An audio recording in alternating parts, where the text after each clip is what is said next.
Hey guys, welcome to another Omni Collective episode. One of these days we'll get an intro figured out. We haven't really decided, but I am joined by Zivix and Kaj. Say hello, boys. Hello. Hi. They're fellow members of the Omni Collective, and man, what a day to be a Destiny fan. We got the ViDoc leading up to Witch Queen, which if you're a Destiny fan, before big expansions, we always have ViDocs, or like before big things in the series, there's always a ViDoc to kind of tease and build up hype. But holy shit, the things from this ViDoc. What did you guys first? I just want y'all's honest opinion. What was your reaction after watching the entire ViDoc? I'm so very hyped. There is so much that I had to unpack from this. I actually watched it twice just trying to figure out what's going on, and I don't have a single thing that I'm more excited about. I want it to be Tuesday, this 22nd already. I have not been this excited for an expansion in a while. I think not very many times do the Bungie devs say that they have been like working their butts off like this, and like they're firing on all cylinders and stuff like that, and actually mean it. And I think just even looking at the cutscenes that showed up in the trailer from that are supposed to be Witch Queen stuff compared to the cutscenes that we've seen from Beyond Light, it looks fantastic. Like just the quality itself looks really good. Right? It's almost like the engine got an overhaul, which I'm sure it didn't really, but I'm sure they've gotten better at like optimizing with technology as time has gone on and on and on. And they've hired a lot of CG artists from Twitter that like do a really good job. They've been hiring like crazy. Yeah. I will say I was so hyped that I actually watched it on my lunch break today and made notes for this video tonight. So in this video, y'all, we're not going to do a reaction video. Sorry, we all have real full-time jobs. We've got to make money to be able to come home and make videos like this for y'all. But we are going to do a breakdown and kind of our thoughts from the ViDoc. But I want to hit on the very first same story beat note, whatever you want to call it, that the ViDoc hits on. They literally say that the entire story of Witch Queen has narrative threads all the way back to D1, where they have been setting all of this up, what we're going to experience in this expansion. I have a theory on that. At one point in the trailers, they show 2 points with a big open plane of water, and then you look up at the sky and there's a lot of moons in this break in the clouds, and then there's worm gods coming out of the water. And they talk about how her throne world is based around her mind, and I genuinely think that we're going to see a lot of cutscenes that are either memories of Fundament, where like the Hive come from, or her showing us things about the Hive that we didn't know, because she has said that the Book of Sorrow is full of lies, which I don't know how much I'll do about that, but I think we're going to get a lot of stuff that was in Grimoire cards back in D1 in cutscene form. I think we'll see a lot of stuff like that. That is super hype. That'd be a really good tie-ins. That way it'll bring people in from not only the players from Destiny 1, but those who actually didn't experience Destiny 1. So that way they're not too out of the loop.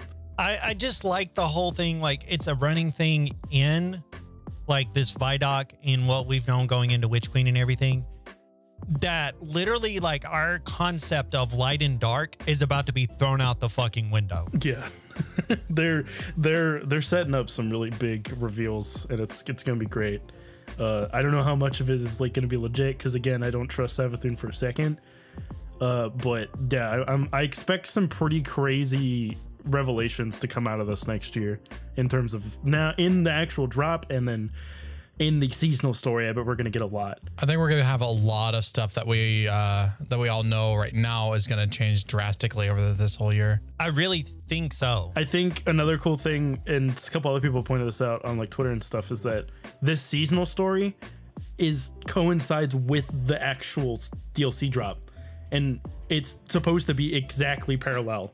Like the seasonal story is going to be a continuation of the campaign without it being like some weird like random side thing we do and then it eventually makes sense.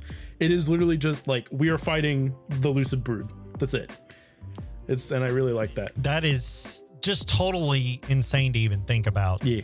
So they did hint at some things we've all of us in the Destiny content creation network, whatever you want to call everything, have been theorizing. They literally came out and said there's going to be some bombshell revelations that happen in this story. I'm still calling it now. Several people are going to die. Several key people will die. Yeah, I think Ikora's gone. She's been shown like in every cutscene we've seen, she shows up. So I think it's goodbye, Ikora. Yeah, I think something's gonna happen while she's in the throne world. I to be honest, I think she is gonna play a part, at least at the beginning of the campaign, inside of Savathun's throne world because of her, like, I don't know the word for it, but she's able to do all that detective work and figuring things out. So I think that there's going to be something that's going to happen in there. Speaking of campaign, I do want to point out that they said two things, and I saw two things that they didn't mention, but I pointed out in the UI. They said that there's dungeon-like mechanics in the campaign, which that's fucking wild. That's so cool. I saw that too. They said it's gonna also feel like an exotic mission as well. Yeah, like at one point I saw like a warlock casting a spell that was like all these images showed up. It was really cool. And then in the UI, I saw that there are no champions for Legend, so that means it's day one doable for sure, and that both of them are 1360. That's actually pretty cool. So it's not far off of 1350. It looks like Legend just has a bunch of modifiers to it, and it looked like at least one of them was maybe Extinguish, I think, and then the other one was locked loadout. So it also looked like that on Legend you get double rewards from what I saw. Yeah, you get double rewards.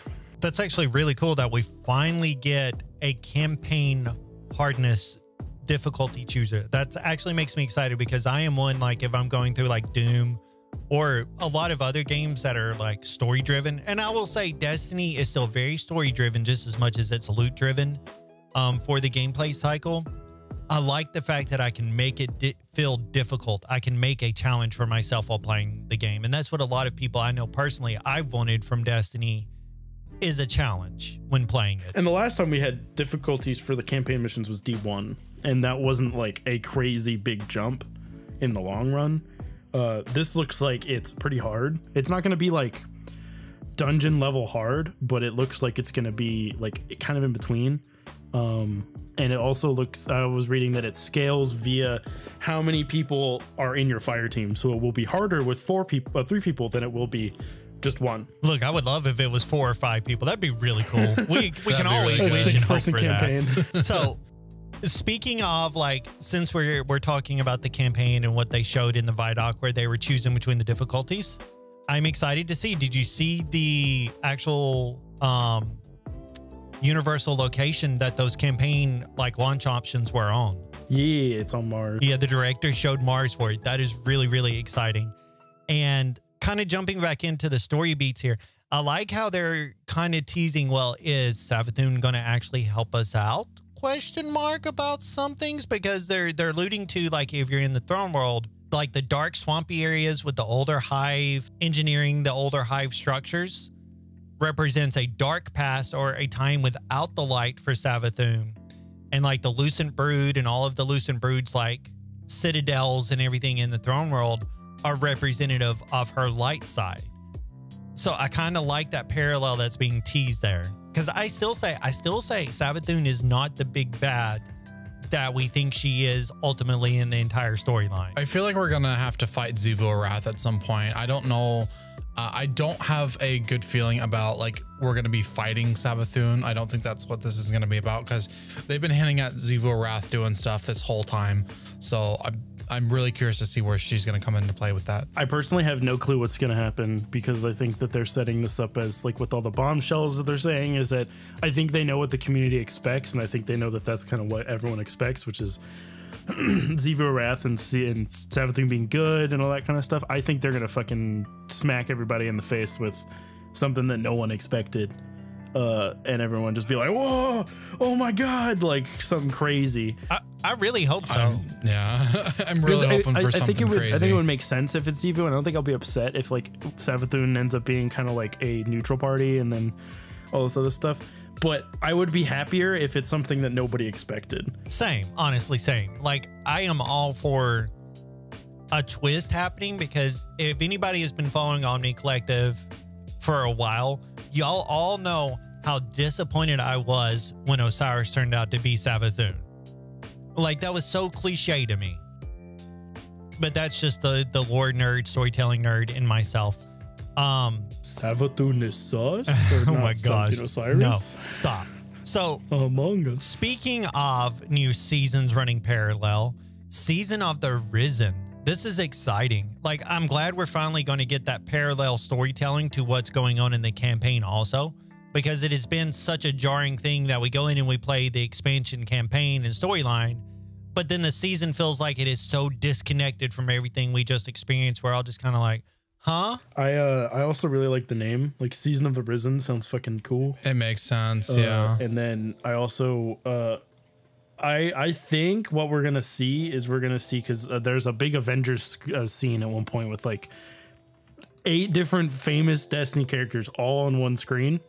I think what we'll see is like a set that's very focused on specifically Savathun, and then a very other set specifically focused on stopping the spread of the Lucent Brood, or like the Brood. And I think that'll be really interesting because we'll see so many different characters at play. And I think it'll actually feel like an all hands on deck moment. And the last time I felt like that was kind of at some points in Red War, but mostly like Taken King was the only time I felt a all hands on deck moment where like everybody was involved instead of it being like 1 or 2 people and everyone else was kind of like, we're just gonna keep doing our normal day stuff, you know. It's totally fine. Yeah, it feels more connected. It doesn't feel like it's just one group doing everything. Yeah, it feels like everyone is like, it makes the world feel a little bigger. Makes it feel like everyone's like, oh shit, what the fuck. And I do want to point out that this was a discussion we had in our group chats. It apparently, in the background of the seasonal artwork, you can see Scions fighting alongside of us, and that is because, hey guys, guess who's coming back to help us during this season? Mommy Kydal. Mommy Kydal. Mommy Cabal. Mommy Cabal. Mommy Turtle. Curdle. Mommy Turtle. Mommy Curdle. Mommy Turtle. Space Hamster. Oh my god. Yeah, I'm excited. And I love how it's tying all the way back to the first time we interacted with Kydal with the light suppression power.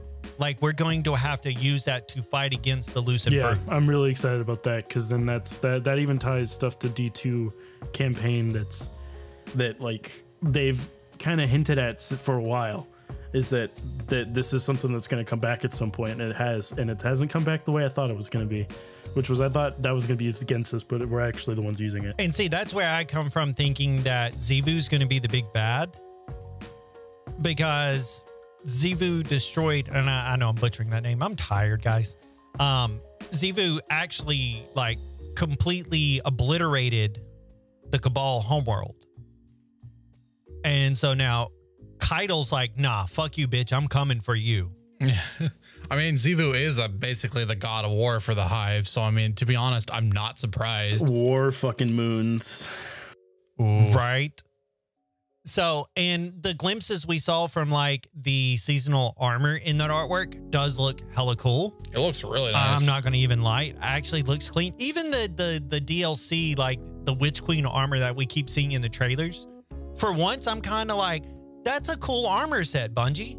I like the style and aesthetics of it. I really do. Yeah, every once in a while, some of the seasonal armor is actually kind of nice. Apparently it shades really well too. That's what DMG said on Twitter, was that it shades That'd be extremely exciting. well. Gotta have that fashion. Let's hope we get a whole fucking shader rework coming with Witch Queen. We can only wish. We would have known. I'd like to shade specific pieces of my armor. Thank you, Bungie. I'd like to shade Hey, Bungie, can we specific just get a pixels. true fucking black shader? Just true fucking black. Called Void. I think, speaking of Void, that Void segue. 3.0 rework is nuts. I was worried that Warlock was going to be boring. I'm maining Warlock. Holy shit. Hey, no, I am the Warlock main in the group. Thank you, sir. I've always I'm been the gonna be Warlock Hunter. main. That's all I'm going to be. I'll be invisible for the whole time. The fact of, and we're jumping to Warlock because some of us are Warlock fanboys, but the fucking new Warlock buddy.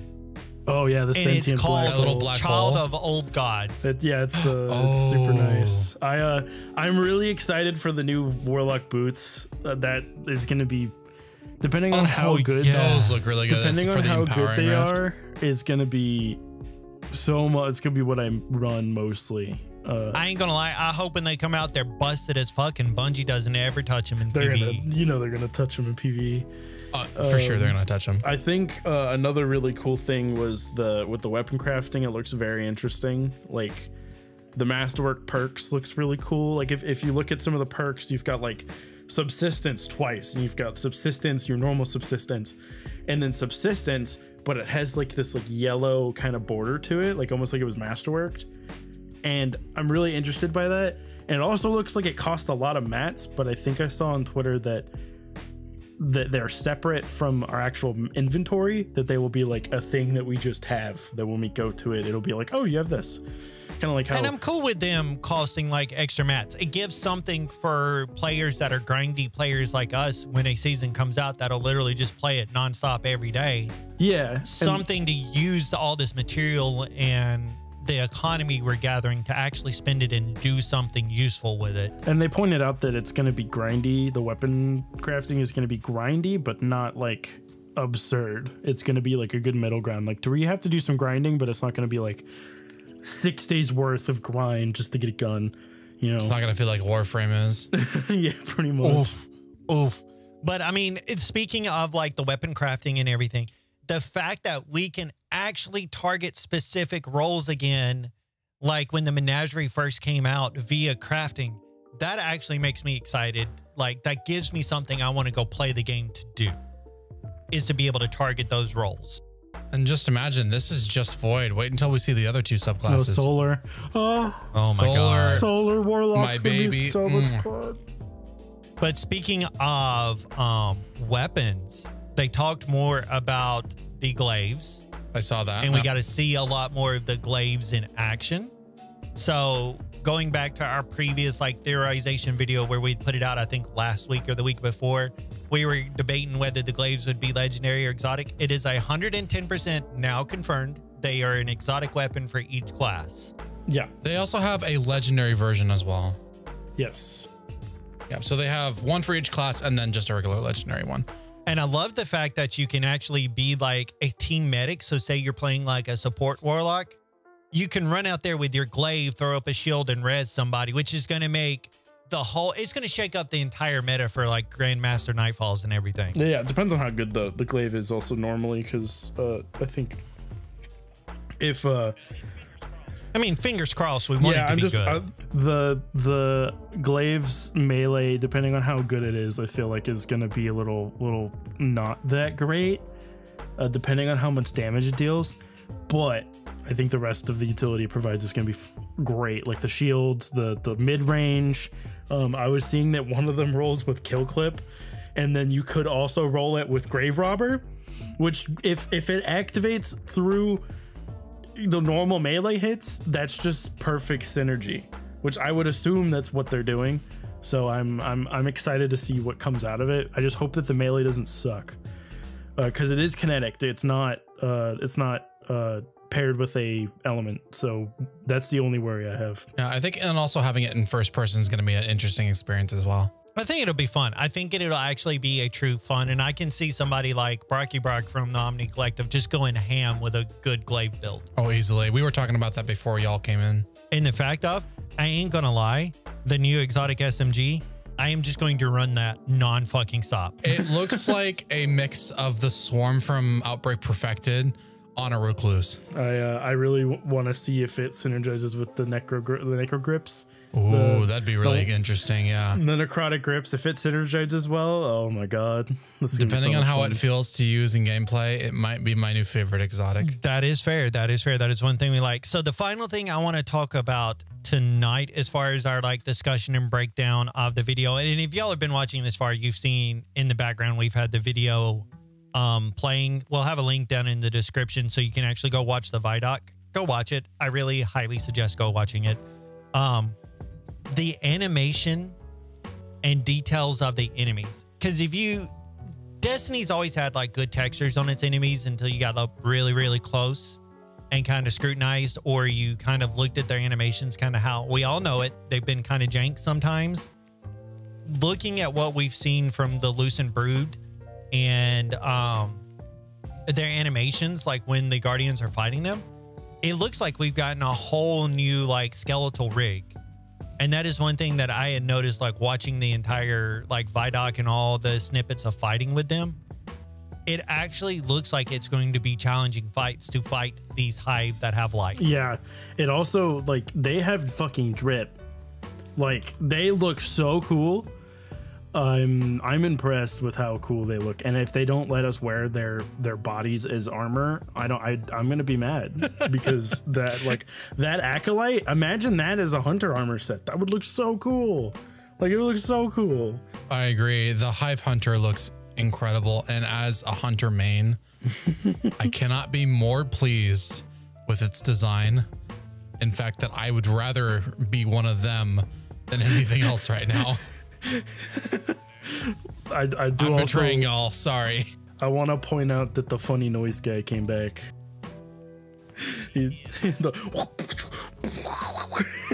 That's amazing. I love it. I love it so much. Maybe we'll get some more emotes from him.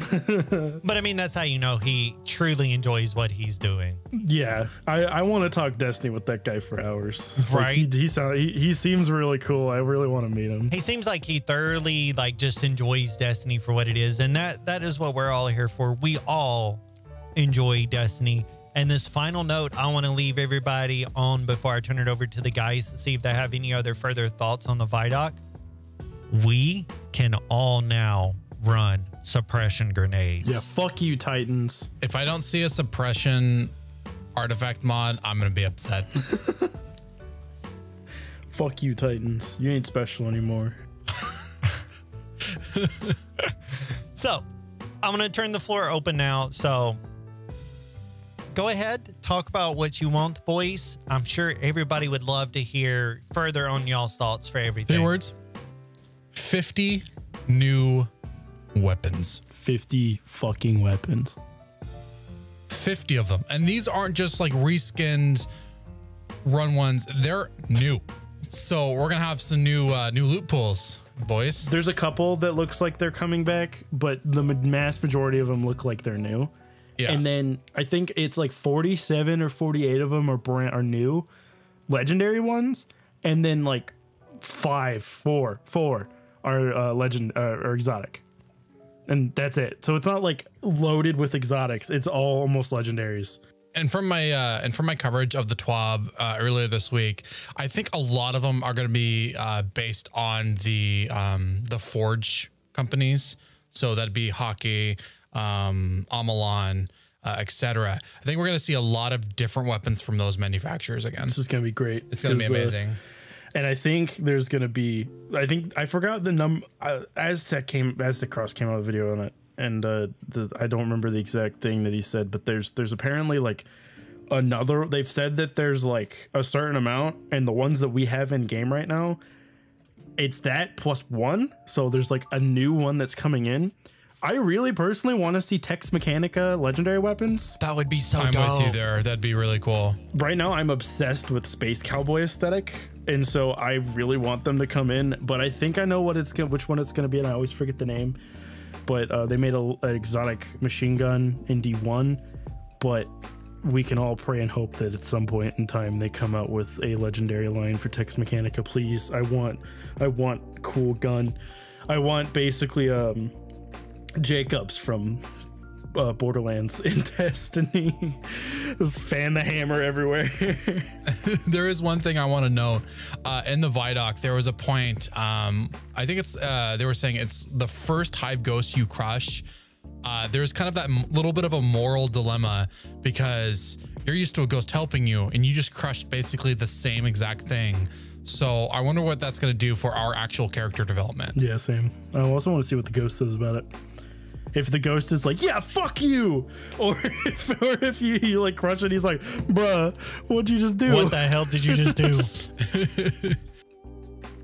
It's the blood is on your hands now, boys. I'm pretty much that's said all I want to say. That's about all I wanted to go with too. I think that we covered pretty much everything else. All right, so going into the ViDoc, I was at a hype level of about 7.5 to 8. I am definitely at a 12 now. What about y'all? I'm like at 100. 15. 100. 15 out of 10. I feel like a child waiting for Christmas now. All right, well, what do the viewers have upcoming? I know y'all were talking about before we started recording tonight, some videos y'all want to work on. Tease the audience. So I did get an email a little while ago about an update about a pre-order for a collector's edition set. Expect an unboxing video of that at some point, maybe. Get to see some of that stuff hands-on for those who are unable to afford it or just didn't bother because you weren't sure about it, because it is quite a lot to drop in. However, I'll be doing a full in-depth review of everything, so maybe we'll get that a little early before the game release. We can check out those little lore bits that are inside of there. Lots of you'll at least get a lore video before Witch Queen about something that happens in the ViDoc, and then after Witch Queen, expect lots of lore videos, because I'm going hard into the lore because I know that there's going to be a lot. So yeah, we'll also be doing more frequent coverage of TWAB now that we're getting some more detail added to it, especially during the Witch Queen. We'll be seeing a lot of changes with that as well. So expect coverage there too. Sounds good. Well, thank you boys for joining me tonight. We're going to wrap up this video. So we'll see everybody in the next one. Don't forget to hit like and subscribe. Follow us on Twitter and all the social medias. The links are down in the description. Till then, goodbye, everybody. Goodbye. Goodbye.